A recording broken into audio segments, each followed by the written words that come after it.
Bismillahirrahmanirrahim. Assalamualaikum warahmatullahi wabarakatuh. Selamat pagi anak-anak. Bagaimana kabar kalian? Semoga baik-baik saja ya. Amin.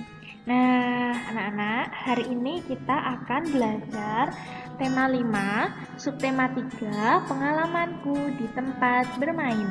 Sebelum kita memulai pelajaran pada pagi hari ini, kita berdoa terlebih dahulu ya. Dengan membaca doa sebelum belajar. Wahid, isnain, salasa. A'udzu billahi minasyaitonir rajim. Bismillahirrahmanirrahim. Rabbi zidni ilma warzuqni fahma. Ya Allah, tambahkanlah ilmuku dan mudahkanlah pemahamanku.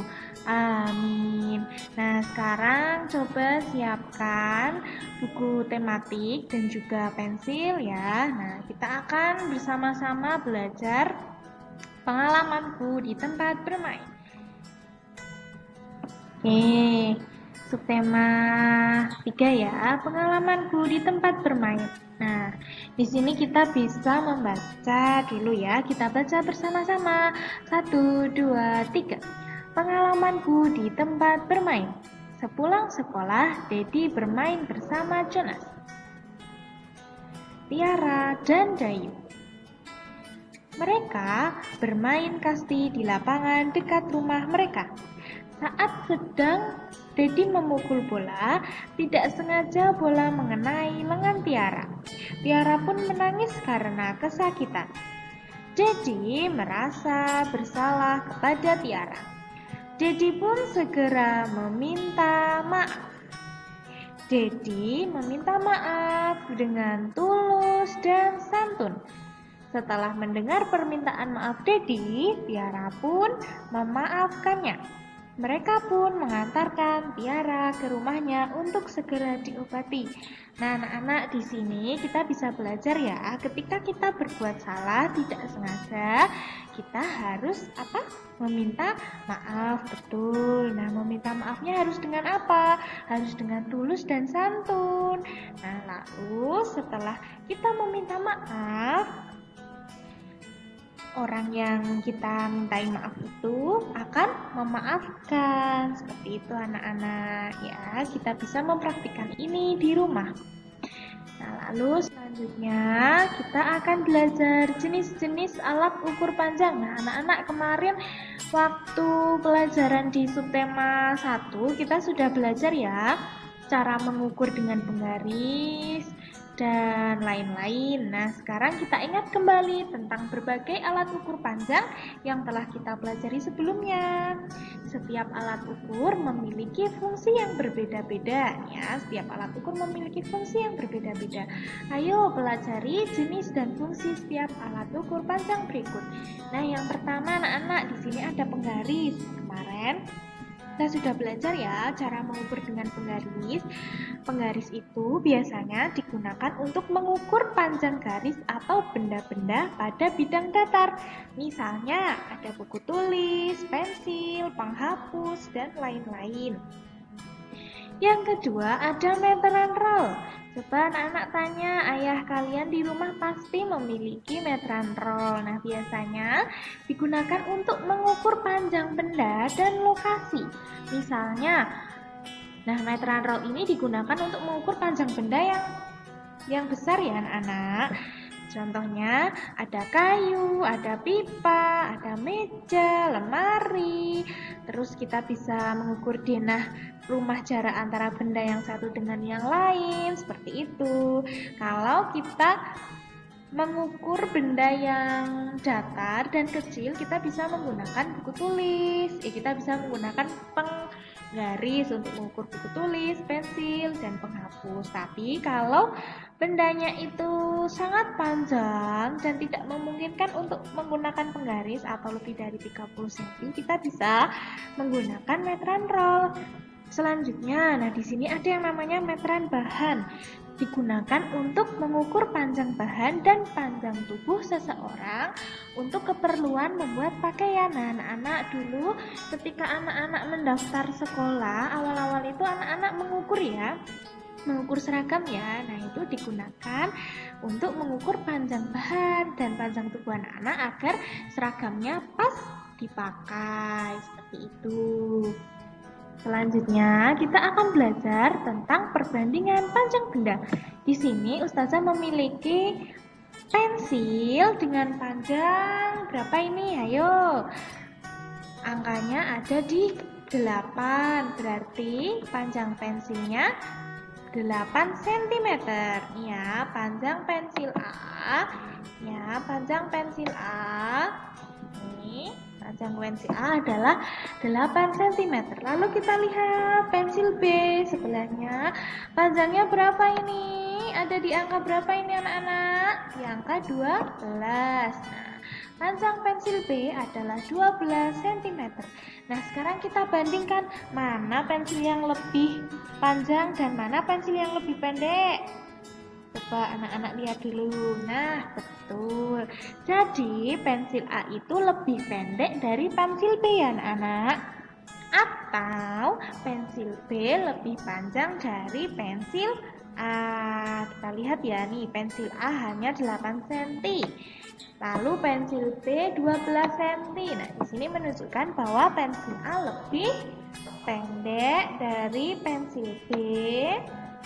Dan atau kita bisa menulisnya juga pensil B lebih panjang dari pensil A, seperti itu.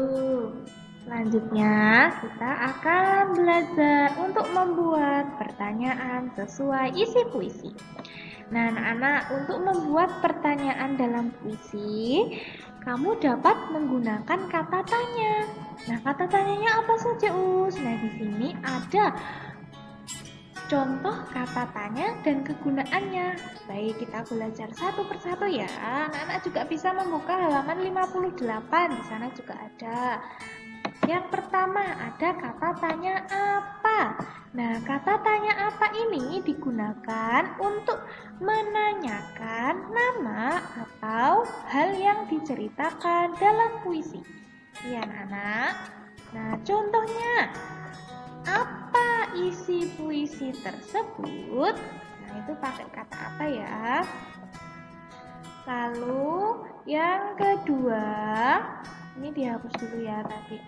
Oke, yang kedua ada kata apa ini anak-anak? Di mana. Nah, kata di mana ini digunakan untuk menanyakan tempat. Contohnya, di mana tempat bunga ditanam dalam puisi tersebut? Nah, ini contohnya ya. Lalu yang ketiga ada kata tanya kapan. Nah, kapan ini digunakan untuk menanyakan waktu terjadinya peristiwa. Menanyakan waktu, contohnya, kapan peristiwa dalam puisi tersebut terjadi? Nah, lalu selanjutnya ada di sini ada siapa. Siapa? Untuk menanyakan apa? Untuk menanyakan tokoh dalam puisi, atau orang yang ada di dalam puisi, atau hewan yang ada di dalam puisi, seperti itu. Contohnya, siapa yang diceritakan dalam puisi tersebut? Nah, lalu yang terakhir ada mengapa. Mengapa digunakan untuk menanyakan penjelasan suatu peristiwa dalam puisi. Contohnya, mengapa tokoh di dalam puisi tersebut bersedih? Seperti itu ya anak-anak. Nanti silakan dibaca lagi, ya. Nah, lalu selanjutnya, nah, bacalah puisi di bawah ini. Nah, di sini ada puisi judulnya Taman Kota. Nah, anak-anak bisa membacanya sendiri ya, dengan penjiwaan seperti itu. Nah, setelah dibaca, Membacanya secara mandiri ya anak-anak. Yuk Ustazah beri waktu. Nanti silahkan di pause dulu videonya. Lalu anak-anak membaca secara mandiri. Nah, ketika sudah membaca, di sini ada tugas. Tugasnya adalah buatlah 4 pertanyaan dan jawaban mengenai isi puisi tersebut. Nah, anak-anak silakan membuat pertanyaan ya. Pertanyaannya dengan menggunakan kata tanya tadi yang sudah disebutkan. Tadi ada kata apa, di mana, kapan, siapa, mengapa. Tapi anak-anak membuat 4 saja. Setelah anak-anak buat, lalu anak-anak jawab pertanyaan itu ya. Lalu ditulis di buku halus tematik dan dikumpulkan. Seperti itu ya anak-anak. Sudah paham ya? Ya, selanjutnya kita akan belajar pengalaman sila keempat dan kelima dalam Pancasila. Pengamalan Pancasila keempat di tempat bermain. Jadi, makna sila keempat adalah setiap warga negara Indonesia, nah di sini berhak menyampaikan pendapat. Di sini ya Ustazah garis bawahi, berhak menyampaikan pendapat dalam musyawarah.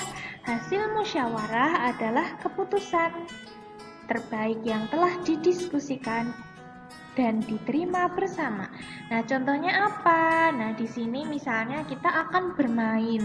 Di situ kita harus menentukan kelompok. Nah, kelompok yang ditentukan saat bermain itu kita pilih dengan musyawarah atau dengan berdiskusi. Nah, setelah kita diskusi supaya adil ya, kita bisa menentukan kelompok. Nih, contohnya ketika bermain, anak-anak sudah sering ya mempraktikkan ketika di sekolah itu ya. Selanjutnya, pengamalan Pancasila, sila kelima di tempat bermain. Nah, sila kelima mengajarkan kita untuk apa? Bersikap adil.